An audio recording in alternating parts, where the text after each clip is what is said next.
In the heart of Texas, where the wide-open plains kiss the endless sky, lies the small town of Maplewood. With a population barely scraping 5,000, it's the kind of place where everyone knows each other, where doors are left unlocked at night, and the biggest excitement usually comes from the annual county fair. But on a sweltering summer evening in August 2024, this quiet town would become the center of a tragedy that would shake its foundations and make headlines across the nation. At the center of this storm was Sheriff Maria Thompson, a woman who had dedicated her life to upholding the law and protecting her community. Little did anyone know that on this fateful night, she would become both judge and executioner in a case that hit far too close to home. Maria didn't come from a family of law enforcement. She fought her way into it. Growing up in the rough neighborhoods of Dallas, she saw firsthand the devastating effects of crime. When Maria was just 12, her father, a construction worker, was killed in a botched robbery. That tragedy became the catalyst for her lifelong mission to protect and serve. After graduating high school with honors, Maria joined the police academy, driven by a fierce determination to make a difference. Her instructors noticed her exceptional skills and dedication. She graduated at the top of her class and quickly rose through the ranks of the Dallas Police Department.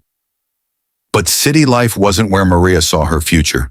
She dreamed of a place where she could make a real impact, where she could know every face in the community she served. When the position of deputy sheriff opened up in Maplewood, Maria seized the opportunity. The small town was skeptical of a city cop, but her genuine care for the community, tireless work ethic, and ability to connect with people soon won them over. Within 5 years, she became a beloved figure in Maplewood. When the old sheriff retired, there was no question about who would take his place. At just 35, Maria Thompson became the youngest sheriff in Maplewood's history and its first African-American woman to hold the position. Maria's life seemed ideal. Not only was she excelling in her career, but she also found love. She met David Green, a local high school football coach, at a community fundraiser. David was everything Maria had ever wanted: kind, supportive, and deeply involved in the community. Their whirlwind romance culminated in a beautiful wedding at the Maplewood Baptist Church, with the entire town turning out to celebrate. A year later, they welcomed their daughter Zoe into the world. As Zoe grew, she became the apple of her parents' eyes. Despite her demanding job, Maria always made time for her daughter, coaching Zoe's Little League team, helping with homework, and never missing a school play.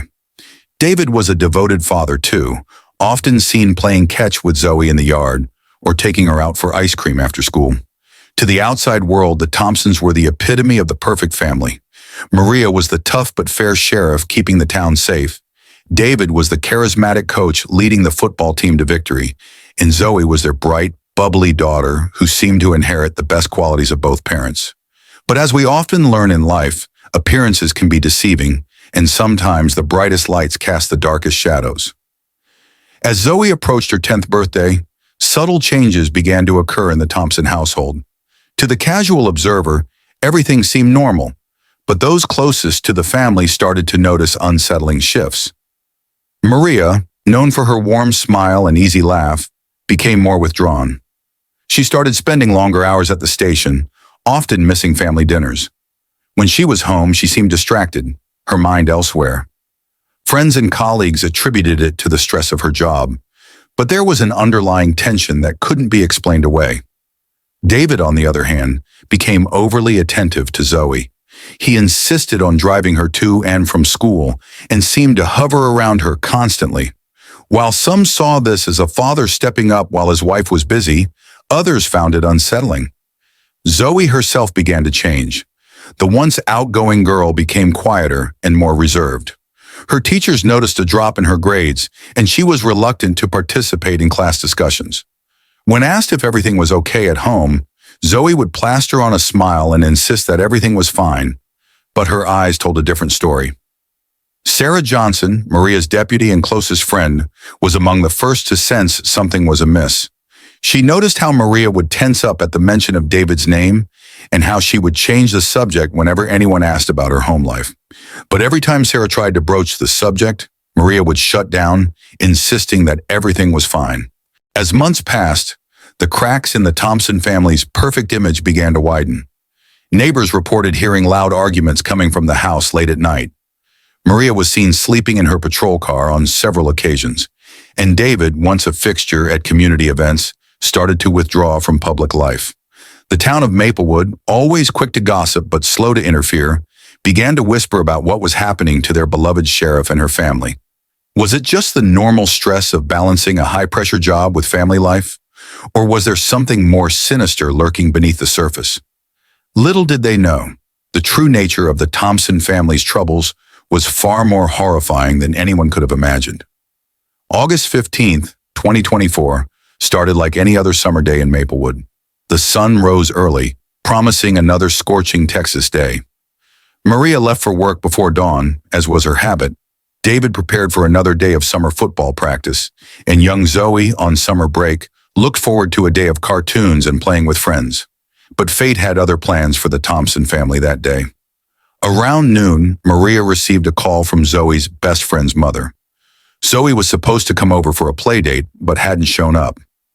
Concerned, Maria decided to swing by the house to check on her daughter. As she pulled into the driveway, she noticed David's car still in the driveway. Strange, she thought. He should have been at the school for practice by now. An uneasy feeling settled in her stomach as she approached the front door. The house was quiet, too quiet. Maria called out for Zoe and David, but no one answered. As she made her way upstairs, her police instincts kicked in. Nearing Zoe's bedroom, she heard muffled sounds. Her heart raced as she pushed open the door. What she saw next would be forever seared into her memory. There on Zoe's pink butterfly-themed bed was David, his hand where it should never be on their daughter's body. Zoe's eyes were wide with fear and confusion, silently pleading for help. For a moment, time stood still. Maria felt as if she were watching the scene unfold from outside her body. Then reality came crashing down. "Get away from her!" Maria's voice, usually so controlled, came out as a primal scream. David jumped back, his face a mask of guilt and fear. "Maria, I can explain," he stammered, but there was no explanation that could justify what she had just witnessed. In that moment, everything, her marriage, her family, her belief in the goodness of people, shattered into a million pieces. Zoe, released from David's grip, ran to her mother, sobbing uncontrollably. Maria held her daughter close, her mind reeling. How long had this been going on? How could she not have known? How could the man she loved, the father of her child, be capable of such a monstrous act? As the initial shock began to wear off, rage took its place. Maria felt a fury unlike anything she had ever experienced before. This wasn't just a crime, it was a betrayal of the deepest, most sacred trust. "Zoe, honey," Maria said, her voice shaking with suppressed emotion. "I need you to go to Mrs. Johnson's house next door. Can you do that for me?" Zoe nodded, her small body still trembling. Maria watched as her daughter ran out of the room, then turned to face her husband, the man she had once loved, the man who had destroyed everything. "David, please," he pleaded, his hands raised in a gesture of surrender. "It's not what you think. I love Zoe. I would never—" "Don't you dare say her name," Maria snarled, her hand moving to her service weapon. "Don't you dare pretend to love her after what you've done." In that moment, Sheriff Maria Thompson faced the most difficult decision of her life. As a law enforcement officer, she knew what she should do. Arrest David, read him his rights, let the justice system handle it. But as a mother, as a woman betrayed in the worst possible way, all she could see was red. What happened next would change the course of many lives and shake the small town of Maplewood to its very core. The next few moments passed in a blur of rage and adrenaline. Later, Maria would struggle to recall the exact sequence of events, but the consequences of those moments would haunt her for the rest of her life. As David continued to plead and make excuses, something inside Maria snapped. In one fluid motion, honed by years of training, she drew her service weapon. Time seemed to slow down as she aimed at the man she had once vowed to love and cherish. "Maria, no!" David's eyes widened in fear as he realized what was about to happen. He raised his hands higher, backing away. "Think about what you're doing." But Maria wasn't thinking. She was reacting to the betrayal, to the violation of their daughter, to the destruction of everything she held dear. Her finger tightened on the trigger. The first shot rang out, shattering the tense silence. David stumbled backward, disbelief on his face, but Maria didn't stop. She couldn't stop. The rage that had been building inside her for months, maybe years, finally found its release. Bang, bang, bang. Each shot echoed through the house, a deafening testament to the death of trust, love, and innocence. Maria fired until her magazine was empty. 10 shots in total, 10 shots for the 10 years of Zoe's life that had been irrevocably tainted by David's actions. As the echo of the final shot faded, reality came crashing back. Maria looked down at David's motionless body, blood pooling on the pastel carpet of their daughter's room. The acrid smell of gunpowder hung in the air, mixing with the sweet scent of Zoe's strawberry shampoo. For a moment, Maria stood there, arms still outstretched, the smoking gun heavy in her hands. Then, as if waking from a trance, she lowered the weapon. Her law enforcement training kicked in, and she checked for David's pulse. There was none. The gravity of what she had done hit her all at once. Sheriff Maria Thompson, upholder of the law, had just committed murder. But even as that realization sank in, she couldn't bring herself to regret her actions. In her mind, she had done what was necessary to protect her daughter. With shaking hands, Maria reached for her radio. "This is Sheriff Thompson," she said, her voice surprisingly steady. "I need units at 1456 Maple Drive. Officer involved shooting. Suspect is down." As she waited for her deputies to arrive, Maria sank to the floor, her back against the wall, staring at David's body, trying to reconcile the man she thought she knew with the monster he had turned out to be. Tears streamed down her face, but whether they were for David, for Zoe, or for herself, she couldn't say. In the distance, she could hear sirens approaching. Soon her quiet little town would be turned upside down. Soon she would have to face the consequences of her actions. But for now, in those last few moments of solitude, Maria allowed herself to break down completely. She had protected her daughter, but at what cost? The next few hours passed in a blur of flashing lights, urgent voices, and shocked faces. Deputy Sarah Johnson was the first to arrive on the scene, and the look of disbelief on her face when she saw Maria sitting on the floor next to David's body was something Maria would never forget. "Sheriff Maria, what happened?" Sarah's voice was barely above a whisper as she took in the scene. Maria looked up at her friend and colleague, her eyes red and swollen. "He was hurting Zoe. I caught him. I just couldn't let him live after that." Sarah's face paled as she understood the implications of Maria's words. As more officers arrived, Sarah took charge of the scene, gently helping Maria to her feet and reading her rights. It was a surreal moment, the sheriff being arrested by her own deputies in her own home. As word spread through Maplewood, a crowd began to gather outside the Thompson residence. Neighbors stood in shocked silence, watching as crime scene technicians entered the house and police tape was strung across the once welcoming front porch. Zoe, who had been safely with the neighbors, was taken into protective custody by Child Protective Services. The sight of the young girl being led away, confused and terrified, was heartbreaking for everyone who witnessed it. The news spread like wildfire through the small town. By nightfall, every resident of Maplewood knew that their sheriff had shot and killed her husband. But as details of why she had done it began to emerge, the town's reaction was mixed. Some were horrified by Maria's actions, arguing that as a law enforcement officer, she should have handled the situation differently. Others, particularly parents, found themselves sympathizing with her, understanding the primal urge to protect one's child at any cost. The case quickly gained national attention.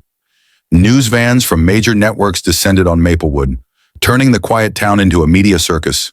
Reporters camped out in front of the police station and courthouse, hoping for any tidbit of information about the case. Meanwhile, Maria Thompson sat in a cell in the very jail she had once overseen. The irony wasn't lost on her, but she felt oddly calm. Despite the gravity of her situation, she couldn't bring herself to regret her actions. In her mind, she had done what any mother would do to protect her child. As days turned into weeks, more details about the case came to light. A thorough investigation of the Thompson home revealed a hidden camera in Zoe's room, confirming that David's abuse had been ongoing. This discovery shifted public opinion further in Maria's favor, with many now seeing her as a hero rather than a murderer. Zoe, still in protective custody, underwent extensive counseling. The details of what she had endured at her father's hands were heartbreaking. Social workers reported that the young girl was traumatized but relieved that the abuse had finally stopped. She asked for her mother constantly, not fully understanding why they couldn't be together. The district attorney's office found itself in a difficult position. On one hand, Maria had clearly committed murder.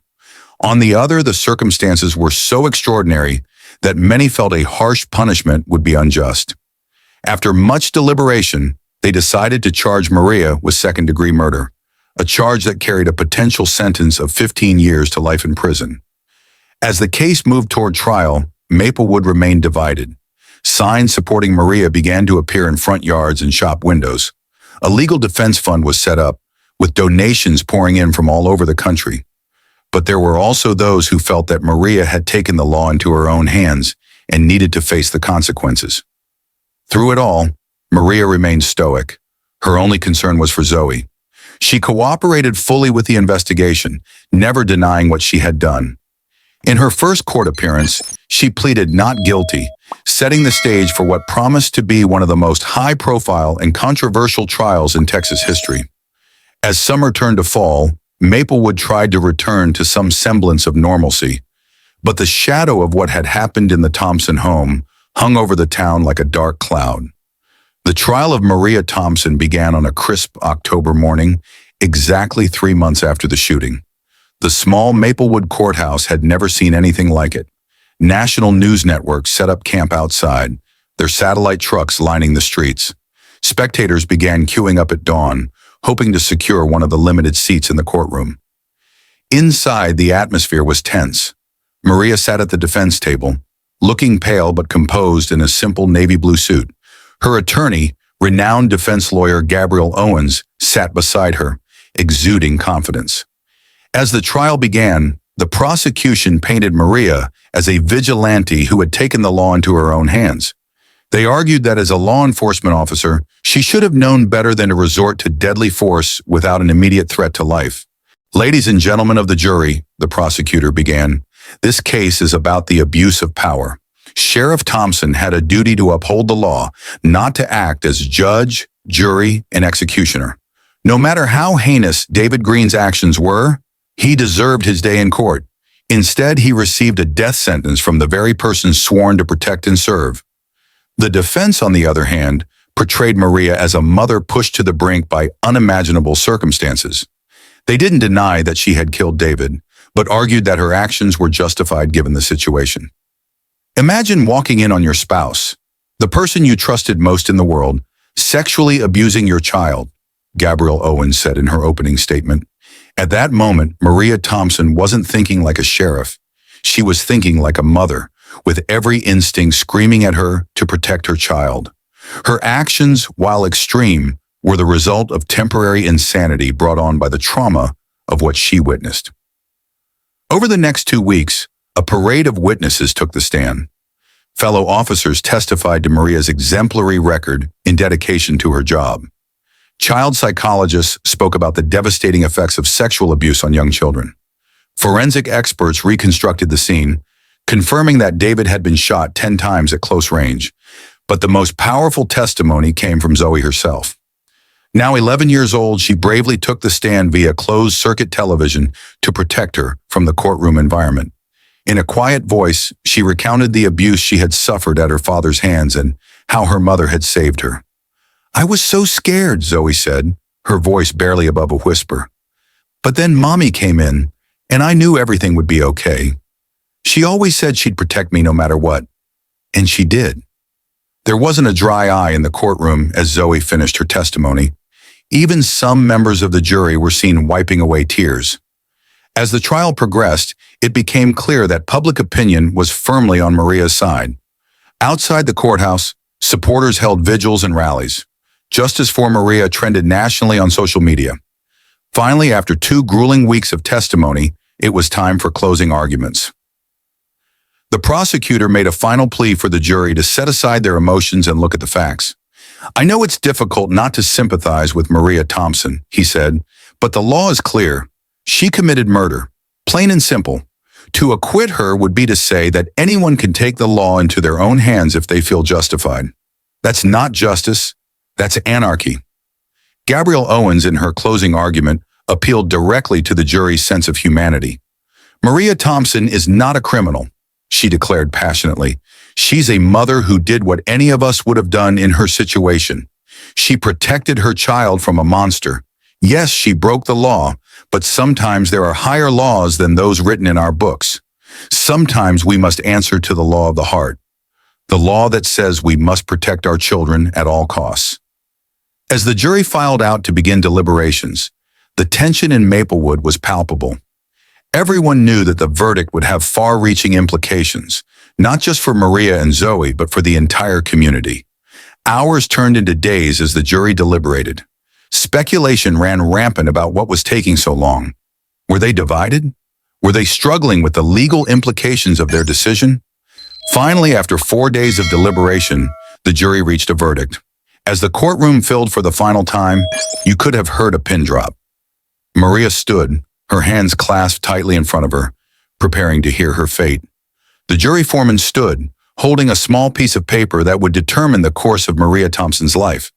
The entire nation held its breath, waiting to hear the verdict in one of the most controversial cases in recent memory. In the matter of the state of Texas versus Maria Thompson on the charge of second-degree murder, we, the jury, find the defendant. The courtroom erupted in a mix of gasps and murmurs. Maria stood frozen for a moment, processing the words that had just changed her life. Relief washed over her, but it was quickly overshadowed by the weight of what had transpired. She had been exonerated, but the scars of that night would never fully heal. As she left the courthouse, supporters cheered and embraced her, while others looked on in disbelief. The media frenzy continued, with cameras flashing and reporters clamoring for her story. Maria felt a whirlwind of emotions, relief, sadness, and a deep sense of responsibility for her daughter. Zoe was eventually returned to her mother, but the road to healing would be long and challenging. They both attended counseling sessions together, working through the trauma they had experienced. Maria dedicated herself to being the best mother she could be, vowing to create a safe and loving environment for Zoe to thrive. The case became a landmark moment in discussions about parental rights, abuse, and the complexities of justice. Maria found herself at the forefront of advocacy for victims of domestic abuse, sharing her story to raise awareness and support for others in similar situations. In the end, while the shadows of the past lingered, Maria and Zoe began to rebuild their lives. They found strength in each other and in their community, which had rallied around them during the darkest times. Maplewood, forever changed by the events, learned the importance of compassion and understanding, realizing that sometimes the lines between right and wrong are not as clear as they seem. As Maria looked out over the Texas plains, she felt a renewed sense of purpose. She was no longer just a sheriff. She was a survivor, a protector, and most importantly, a mother ready to face whatever challenges lay ahead. I hope this captures the essence of the story in a relatable American voice. If you need any further adjustments or additions, feel free to ask. In the heart of every parent lies an unyielding instinct to protect their children, and Sheriff Maria Thompson embodies that fierce love in a way that resonates deeply with many. Her journey teaches us that while we may face gut-wrenching choices, the bond between a mother and her child is a powerful force that drives us to act, sometimes in ways we never imagined. Maria's story isn't just about a tragic event. It's a testament to the lengths a parent will go to ensure the safety and well-being of their loved ones. This fierce dedication reminds us that the love we have for our families can compel us to make difficult decisions, even when the consequences are uncertain.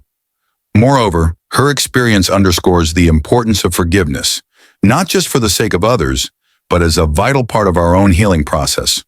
Holding on to anger can be a heavy burden, and Maria's journey illustrates that letting go is essential for nurturing our families and ourselves. It's about finding a way to move forward, to create a future where love prevails over pain. The story also highlights the invaluable role of community. In times of crisis, having a supportive network can make all the difference. Maria's community rallied around her, showing that when we stand together, we can weather even the toughest storms. This sense of belonging and support reminds us that we're not alone in our struggles. Our neighbors, friends, and loved ones can be our greatest allies. Maria's courage in the face of adversity is a powerful reminder that standing up for what's right is never easy, but it's often necessary. She faced public scrutiny and the weight of her own choices, yet she remained steadfast. Her actions challenge us to reflect on our own values and the lengths we would go to defend them. Life is full of challenges, and while we may stumble along the way, each mistake is an opportunity to learn and grow. It's in these moments of vulnerability that we discover our true strength. Ultimately, Maria's experience serves as a poignant reminder that love, resilience, and the quest for justice are the threads that weave the fabric of our lives. They guide us through even the darkest times, illuminating our path forward. Her story encourages us to embrace our imperfections, to cherish our connections, and to fight for the values we hold dear, knowing that in doing so, we honor not just ourselves, but everyone we love. If you need further adjustments or additions, just let me know.